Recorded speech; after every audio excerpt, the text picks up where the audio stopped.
Tá começando mais um pós-jogo aqui no Camisa 12. Muito obrigado a todos vocês que estão sempre ligados aqui no canal. Já sabe qual é o nosso ritual, vai clicando em curtir. Se você não é inscrito ainda, inscreva-se agora. Eu gravei um vídeo sobre o Dudu aqui no canal que teve mais de 50 mil visualizações e muitos dos comentários sobre a minha piscação no vídeo. Quem é fã de carteirinha do Camisa 12 sabe que minha imunidade não existe. Ou é alergia desse cachorro que está aqui ao lado, que eu sou apaixonado por cachorro, mas vivo beijando, abraçando e apertando o cachorro. Mas hoje não. Hoje uma gripe muito forte, que inclusive eu estava credenciado para o jogo, para trabalhar no gramado e não consegui. Então peço muita paciência hoje, principalmente para secar meus olhos com a camisa aqui durante o pós-jogo. Creio que seja muito ruim para quem principalmente está se alimentando e assistindo o jogo. Estou dando umas fungadas aqui. Vamos lá. Aquela contagem regressiva que a gente tem falado até a pausa, dia 12 de junho, uma semana de lançamento de camisa, vai sair um vídeo com a camisa branca, já está rolando a pré-venda, venda sem patrocínio. Um pedido, eu recebi um caminhão de mensagens pedindo que o Atlético também comercializasse camisas sem patrocínio. Isso foi um pedido atendido aí a listrada foi vendida sem patrocínio, que é maravilhosa. A Lecoq já tinha disponibilizado também. A camisa branca vem com detalhes em preto do lado, bem basicona. A camisa 3 será o escudo galo, onde é branco assim, é meio dourado e tal, os detalhes dourados na parte interna do escudo. Acho que a torcida vai gostar. Tem a camisa do Galo na veia, que é all black. Virou uma certa polêmica internamente lá na Adidas. Mas tudo depende de resultado do clássico. Eu estou falando de camisa porque eu falo que toda semana passa pelo clássico. Nessa reta final de partidas é o jogo mais importante, tanto para o cruzeirense como para o atleticano. É o jogo referência, o cruzeirense que se perder ou empatar um jogo, o empate é bem mais trágico até para o Cruzeiro, por ser o mandante, né? Já veio de uma sequência de resultados ruins contra o Atlético recentemente, no Campeonato Mineiro também, mas em Brasileiro, desde 2013, não ganha como mandante do Atlético. Seria muito mais trágico e o Cruzeirense jogaria por terra até as outras vitórias do Campeonato Brasileiro, assim como o atleticano poderia ignorar aí essas vitórias contra Botafogo, Juventude, Fluminense. Os dois torcedores terão comportamentos parecidos, a não ser que haja empate, que eu acho que o Cruzeirense aí ficaria muito mais bravo. Será meio inevitável a gente falar muito de clássico hoje. A coletiva depois do jogo foi assim. O Cuca cita que a gente quase não falou de Galo e Caracas na coletiva. Muito se falou sobre clássico. Até chamei um repórter da Alterosa aqui para perguntar se na coletiva do Jardim foi assim também, mas ele não estava acordado. Poucos ficam acordados durante a madrugada, né? Vamos lá para a escalação de Galo e Caracas hoje. O Galo foi com Everson, Saravia, ok. O Natanael vem de uma sequência muito grande. Toda vez que eu vou atualizar os números do Natanael, eu assusto muito com o número de partidas dele com a camisa do Galo. Aí, aqui, uma observação, marca texto aí no nome do Lianco, que voltou na última partida e precisava pegar ritmo. Ok? Anota aí. O Júnior Santos, titular, voltou na última partida. Voltou não, ele já tinha voltado antes. Mas o Júnior Santos vinha entrando poucos minutos e precisava pegar o ritmo maior, porque existe a possibilidade, não acredito que aconteça, existe a possibilidade dele ser titular contra o Cruzeiro. Não acredito realmente. Acho que o Cuca vai usar aquela carta na manga que ele cita para o Scarpa contra o Botafogo. E o Alan Franco fica de fora. Então eu fico com uma pulga atrás da orelha, uma curiosidade. Eu tô quase desligando o LED aqui, galera. Tá muito ruim para mim. Desculpa, hoje nós vamos fazer um pós-jogo um pouquinho mais escuro, mas é porque a claridade está me incomodando muito. O Alan Franco, que era uma situação parecida. Isabela, não lambe a pata. Tá vendo? Por isso que eu tenho muita alergia. O Alan Franco vinha nessa necessidade de jogar alguns minutos para pegar ritmo também e não aparece. Por isso, eu vou me tranquilizar muito quando tiver certeza que ele está treinando até o fim de semana, quando ele tiver de chuteiras, quando ele for relacionado e aparecer na escalação. Mas me causou um desconforto ele não aparecer aqui no jogo hoje, realmente. Alonso na zaga. Eu já tinha ficado bem incomodado com o Alonso titular lá contra o Deportes Iquique. Eu cito ele no pós-jogo algumas vezes do Deportes Iquique, o jogo no Chile, que eu falando que era para o Alonso desenhar 1 metro quadrado e ficar nele. Né? Porque o Alonso, ele é um caso parecido com o Rubens, cara. E se o Alan Franco estivesse à disposição também, é outro também, que nunca descansa. Mas sai no intervalo, então, já provavelmente uma utilização planejada.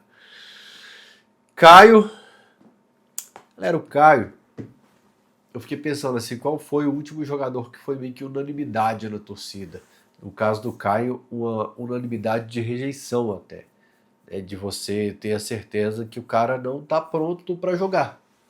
O Cuca fala sobre dar confiança para ele novamente, mas eu acho que tá indo muito além disso, de só confiança. Tá sendo bem complicada essa situação, e já falando sobre o lance do pênalti, mas tá pavoroso. Lá nos primeiros vídeos aqui, eu fiz algo que raramente eu faço no Camisa 12, não é normal. Eu fiz até piadinha comparando ele com o Emerson Conceição. E galera, olha só, o Emerson Conceição jogou aqui em 2014, nós estamos em 2025. A galera que tem 20 anos de idade não costuma lembrar dessas viagens no tempo que a gente faz para essas temporadas, cara. Pensa só, o moleque tinha ali 9 anos, ele pode lembrar do Emerson Conceição com a camisa do Galo, mas talvez não tinha aquela avaliação do desempenho dele. O tempo tá passando, tô. 11 anos que o Emerson Conceição jogou aqui, e já que é semana de clássico, eu acho até que naquele 3-2 que o Carlos faz 2 gols, mando de campo do Cruzeiro, eu acho que ele dá passe para um gol. Se der passe para gol no fim de semana o Galo ganhar, eu faço o pós-jogo aqui, sei lá, pintado de carnaval, ou eu penso em alguma coisa de peruca, peruca exótica, vamos ver.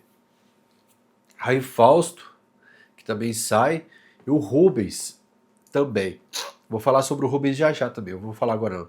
Bernard Coelho, que não joga o clássico, e o Hulk é outro também que se enquadra na questão de minutagem, porque o Hulk não joga contra o Fluminense, mas os 2 jogos anteriores ele não joga contra o Juventude, suspenso, e não vai para o Chile também.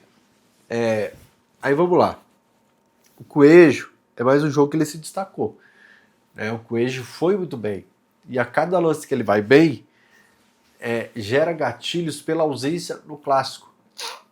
Esses jogos pré-clássico, ou antes de qualquer partida importante e especial, tudo você remete a esse jogo decisivo. Se o seu adversário desse jogo consegue um contra-ataque rápido, você fala assim, pô, domingo tem que ficar atento com esses contra-ataques. Se você perde o gol, você associa, pô, domingo não pode perder esse. Por isso que quando você enfrenta um time como o Caracas, que você conta com uma vitória bem tranquila, você vai associar realmente o tempo todo. Eu queria começar falando do Bernard. Porque o Bernard, ele começa o jogo muito pelo lado direito.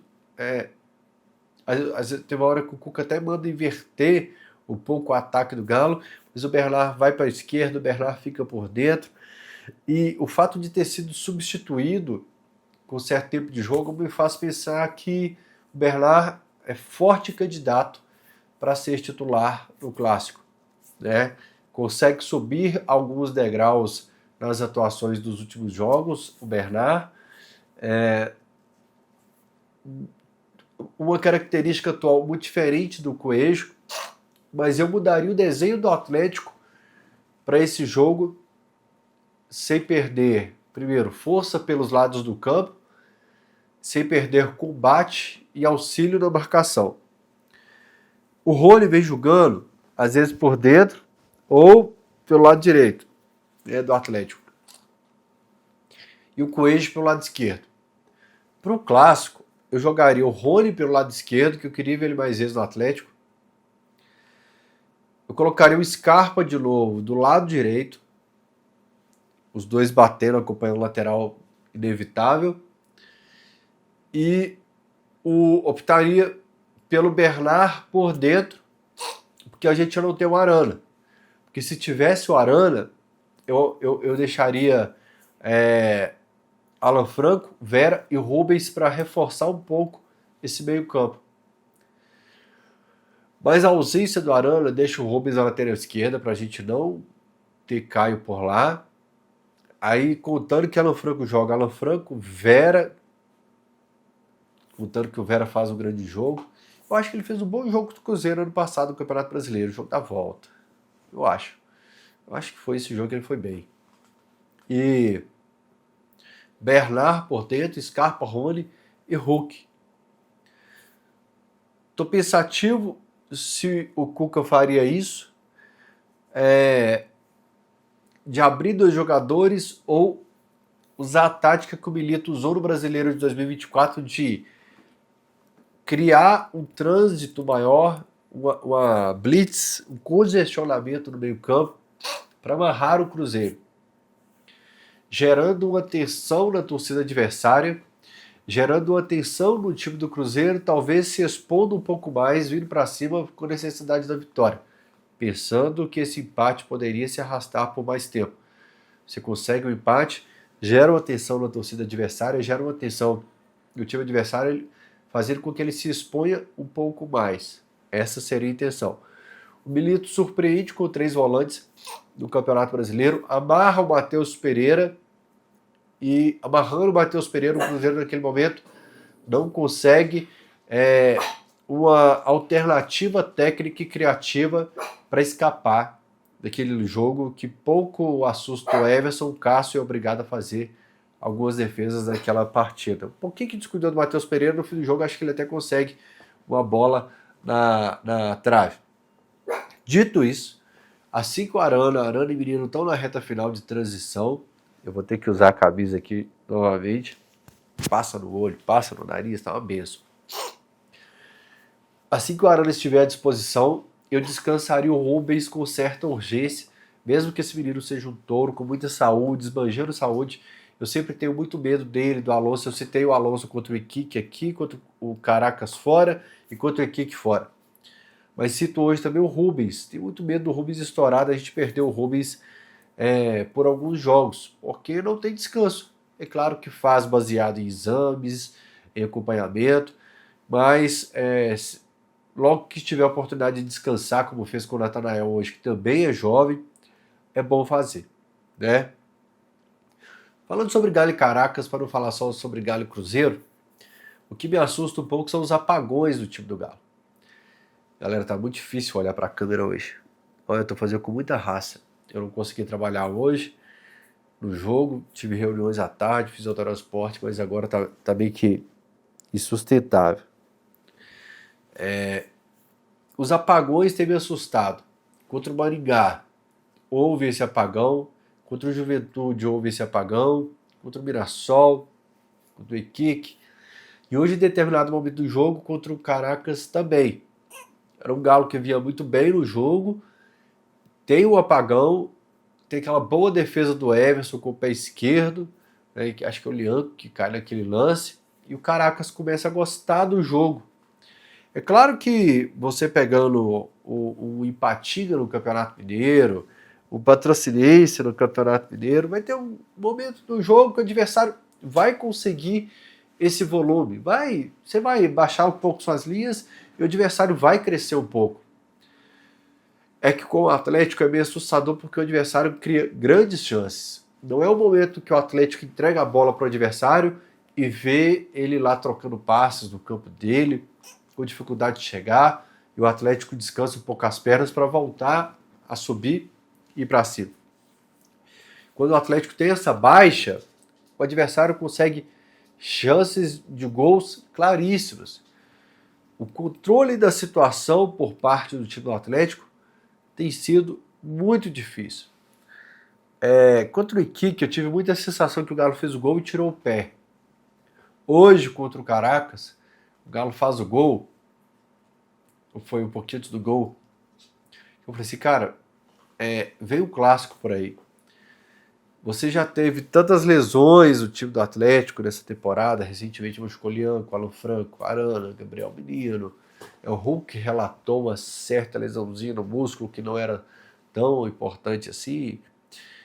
Você teve um fluxo no departamento médico muito grande.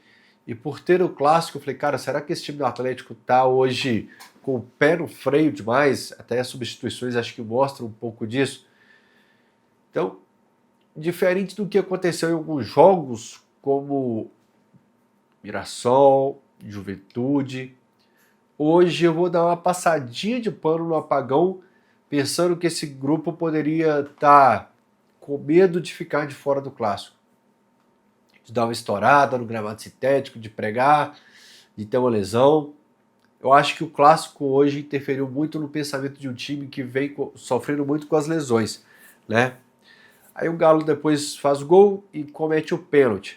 E aí é inevitável lembrar de Jair Bala. Hoje falava sobre Jair Bala com o Dudu, Eduardo Chiquetel, nosso Dudu Galo Doido. Olha o Galo Doido homenageando ele lá, ó. Aqui nós temos uma homenagem pro Dudu. Aqui de vez em quando eu faço um easter eggzinho, não sei se o pessoal percebe, às vezes é na camisa, hoje não. Hoje eu tô com a camisa da KTO. Mas de vez em quando tem um easter egg aqui sobre o Galo Fluminense. Às vezes eu vou lá e meto a camisa de 2012. Tô dando um exemplo, eu não fiz isso no último pós-jogo porque a minha camisa de 2012 é M e eu não visto M mais, eu tô indo pro GG. Mas de vez em quando eu tenho uma sacadazinha no easter egg. E, inclusive agora eu fiz igual o Dudu, estendi o assunto e fui para uma linha perdendo o raciocínio completamente. Lembrei, Jair Bala. Estava falando com o Jair Bala hoje. Jair Bala ficava indignado com o marcador que dá carrinho dentro da área. Você queria tirar a paz do Jair Bala, que foi um técnico campeão, acho que foi campeão da segunda divisão, era taça de prata, não sei, com Londrina. Jair Bala contava muita história, mas ele me falava muito sobre a visão do treinador e do jogador. E marcador com carrinho da área, ele no vestiário tinha um papo muito direto, e você imagina aqueles tapas na cara que eu tomava do Jair Bala, como é que ia ter um papo muito direto com o Jair no vestiário, né? Logo do Caio, que já tem aí, já está sendo testado demais, assim, né? Já está recebendo aí opa, tá subindo o vídeo aí, o Zonamista, pra galera. Tá subindo aí o vídeo do Léo Pedrosa entrevistando os jogadores, viu, galera? Para vocês agora. Acabei de receber a notificação. E outra coisa que me incomoda, cara, dessa vez com o Galo com a bola no pé, é que o adversário às vezes oferece um contra-ataque. Antes, eu recebi a Duda Porto, uma atleticana do Movimento 105, transplantada, recebeu um rim novo lá de Patinga, e vai disputar um torneio de natação na Alemanha agora, tá precisando de R$38 mil. Eu divulguei um caso lá no meu Instagram essa semana. A mãe da Duda, Valesca, que falou assim: Fael, sabe o que me incomoda? Quando o Galo tem a oportunidade de contra-ataque e volta pro Everson a bola. Mas hoje, em algumas situações, o Galo não voltou a bola pro Everson. O Galo tentou o contra-ataque, mas ficou meio estabanado com a bola. A bola meio que rola, quica, bate no joelho, bate na canela. E isso tem acontecido em alguns lances, cara. De você você começa a trabalhar pela esquerda, achou um jogador à direita livre, a bola para ele amaciar, olhar, fazer aquela visão panorâmica ali, né? E tomar a decisão, seguir em velocidade. O Galo tá matando, não tá um contra-ataque macio. Isso me incomodou muito. Mas no segundo ou terceiro gol do Galo, talvez o terceiro gol, o Igor Gomes dá um belo passe pro Scarpa na direita, e aí a nossa máquina do tempo vai novamente lá para 2014, onde a gente foi agora há pouco. A máquina do tempo hoje vai viajar pouco. Eu recebi uma mensagem agora aqui da Araújo, minha esposa foi comprar um remédio para mim ali, acredito que já vem. Nós vamos viajar pouco hoje, precisando dormir. O Levi Coupe, New Generation, você de 20 anos aí. O Levi chega e barra toda hora pro banco, Tardelli e Ronaldinho. Tardelli fica puto, Ronaldinho puto. E ele vai para as coletivas e ele fala: cara, eu preciso de números, vocês precisam me dar gols, assistências, chutes no gol. E o Igor Gomes conseguiu uma sequência legal, cara. Ele dá uma assistência pro Rubens contra o Deportes e Kik. Ele faz gol contra o Fluminense. Ele faz esse belo passe hoje. Aliás, o Júlio Santos dá uma assistência pro Bernard contra o Kik. Faz gol contra o Fluminense. Dá passe para gol hoje. Acho que seria aí E o Bernard faz com o Deportes aqui e participa da jogada do gol do Júnior Santos ali, tocando pro Hulk que finaliza pro gol, né? Pra você matar a saudade do cachorrada. Ô Lô, pega ela no colo aí, que ela tá maluca. Tô gravando. Pra você matar a saudade do cachorrada, a Isabela aqui nesse momento, ficando maluca porque a Lohane chegou em casa. E seriam jogadores que seriam elogiados pelo Levir na coletiva, né? Inclusive o Igor Games foi elogiado pelo Savel no vídeo dele. Você que é fã de carteirinha do Camisa 12, tem um vídeo do Savel para Arena MRV no último jogo, espetacular. Cara, que resenha bacana com o Bruninho. Bruninho, beijo no coração. Queria ter dinheiro para te contratar pro Camisa 12, que você ofuscou o Savel aí nesse vídeo. Tá? Savel é craque, tá fazendo parte do time do Camisa 12 agora. Acabou de assistir o pós-jogo, assiste a Zona Mista do Léo Pedrosa e depois assiste o vídeo do Savel aqui com muita resenha. É um vídeo para você rir do início ao fim. E eu fico assistindo o jogo o tempo todo, eu fico me divertindo na KTO e tal. E eu fico assim, cara, eu fico vendo todo time fazendo 4, 5, 7-0. Esse era um jogo para eu ver o Atlético fazendo esses placares elásticos, cara. Esses placares tranquilos. E até o 3-1 eu me peguei até meio ansioso, meio tenso. Galo e Grêmio, por exemplo, né? Que acho que marcou esse início de gols perdidos. E o gol perdido é curioso porque seu time está criando oportunidade, está finalizando contra a meta do adversário, mas no caso do Atlético, ele não gera uma sensação boa do tipo, ó, o time tá indo pra cima, o time tá conseguindo. Ele gera uma certa ansiedade e apreensão, e eu acho até pro Cuca também. Você pode abusar da caixa de comentários aqui. Cuidado com o que vocês estão falando. No vídeo do Dudu, vocês estão falando que eu usei o raio que não cai do céu, por causa da minha alergia, vocês são maldosos. Tem um cara que reclama sempre do tempo do pós-jogo, esqueci o nome dele. Mas o time tá criando, tá finalizando, e eu tô assim, cara, impressionante como que a finalização do meu time tá me gerando ansiedade. Ansiedade dentro do jogo de futebol, não ansiedade da vida. Porque tá sendo um problema crônico do Galo, tá sendo um grande inimigo do Galo. O grande inimigo do Galo nesse trimestre pós-Campeonato Mineiro foi ele mesmo, né?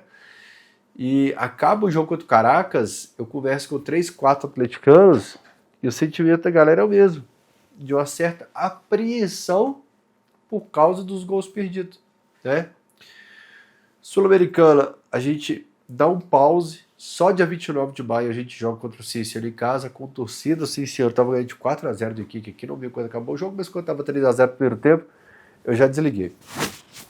E aí tem Cinciano dia 29, com a obrigação de ganhar. Se quiser passar direto para as oitavas, se ficar em segundo no grupo, é playoffs, enfrentando quem vem da Libertadores, que ficou lá em terceiro do grupo, do seu respectivo grupo, da Copa Libertadores da América. A gente vai conversar sobre escalação, uso de time e tudo mais com o Cinciano, depois, pra lá.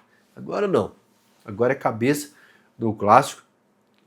Tem momentos do jogo contra o Botafogo, do jogo contra o Fluminense, que o atleticano se apega para esse jogo contra o Cruzeiro, e momentos de jogos como o Triquique, Caracas, Mirassol, Maringá, que o atleticano fica um pouco preocupado, assim como o Cruzeiro também foi extremamente instável na temporada. Eu acho que são dois times que viveram suas respectivas instabilidades, que têm seus pontos positivos e negativos, assim como eu falei na vitória do Galo por 2-0 no Campeonato Mineiro, que o Galo estava naquela arrancada para classificação.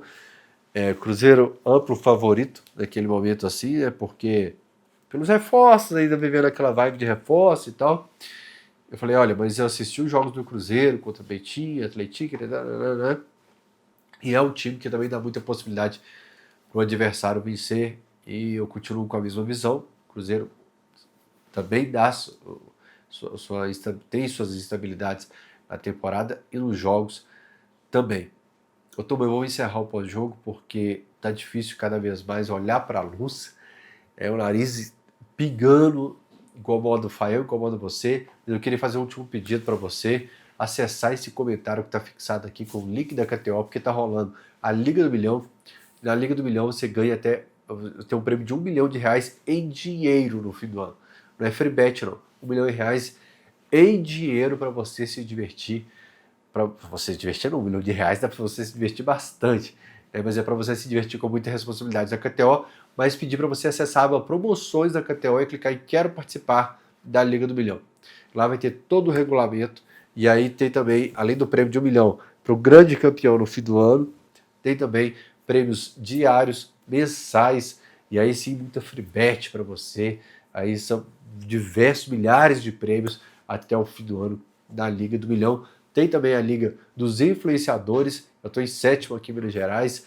Tá a Karina Pereira no ranking, Thiago Reis está na minha frente, o B+, representante do América e tal, Barba, Cabelo e Bigode lidera.